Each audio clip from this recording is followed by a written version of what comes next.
The boss of Air New Zealand believes COVID safety measures for international aircrew are strict enough and sees no reason to change them.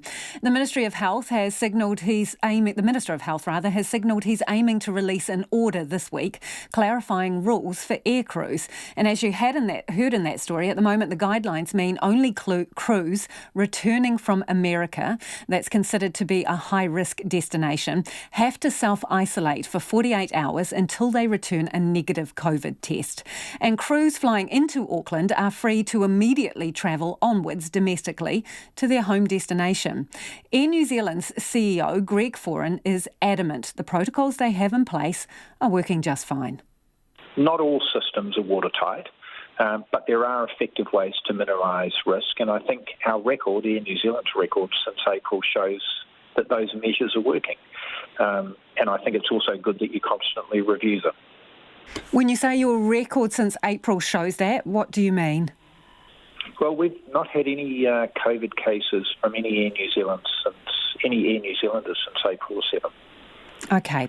So, despite all the flying that we're doing, and, we're into the United States and up to Asia and Australia, and dealing with lots and lots of passengers around New Zealand, no COVID cases in any Air New Zealanders. And there's a reasonable degree of testing that's going on as well. So, about 1,300 of our international crew have been tested over that period, and they're all been fine. What is that as a percentage of the number who are flying then? Well, in terms of total pilots, we've got around about 1,400, and about a similar number of cabin crew.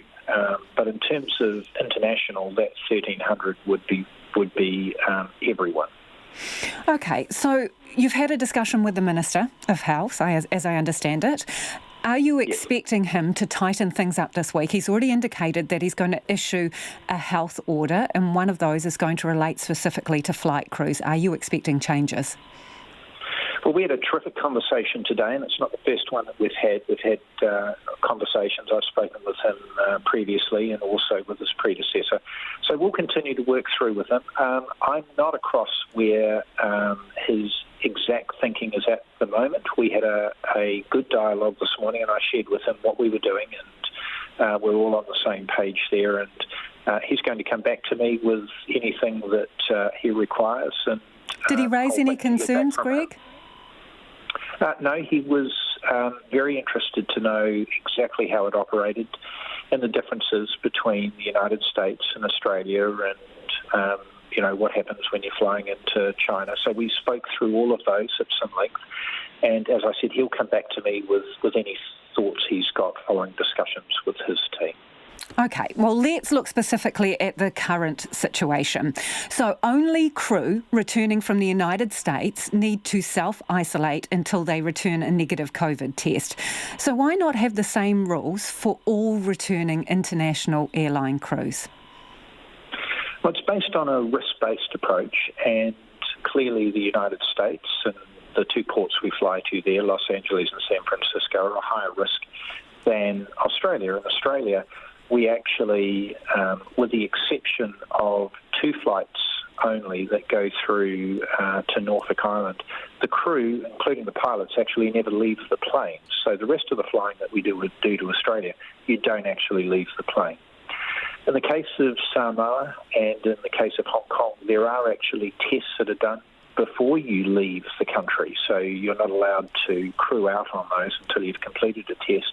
And in the case of Shanghai, there's a test which is completed upon arrival. So, there is a reasonably significant regime in place to ensure safety for all concerned at this point. Yeah, but there are a lot of moving parts there. So even if you are tested at a port that you arrive in or leave from, the incubation period for the virus is 14 days.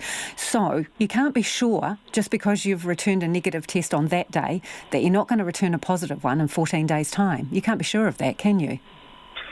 Well, as I said, not every system is watertight. There's a few in the world that are, but, the system is not watertight.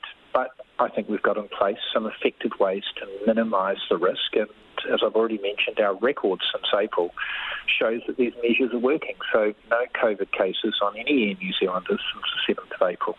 Then what could be done to tighten up what you're doing now at the moment?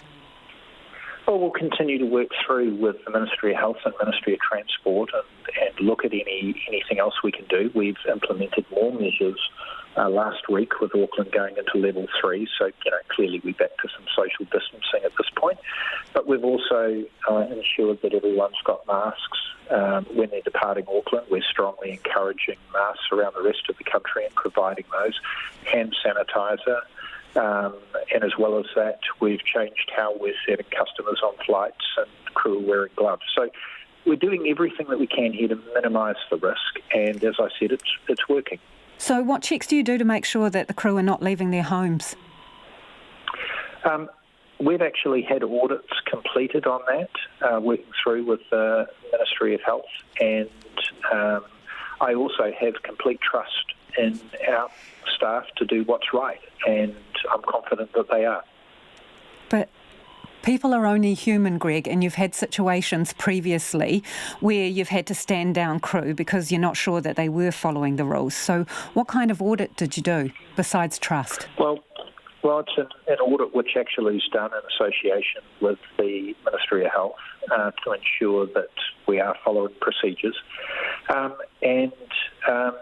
We are a very compliant group. If you think about airlines, very strict on safety. That's, our number one concern.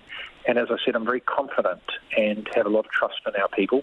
For sure, we are human, but the results speak for themselves in terms of the success we've had to date.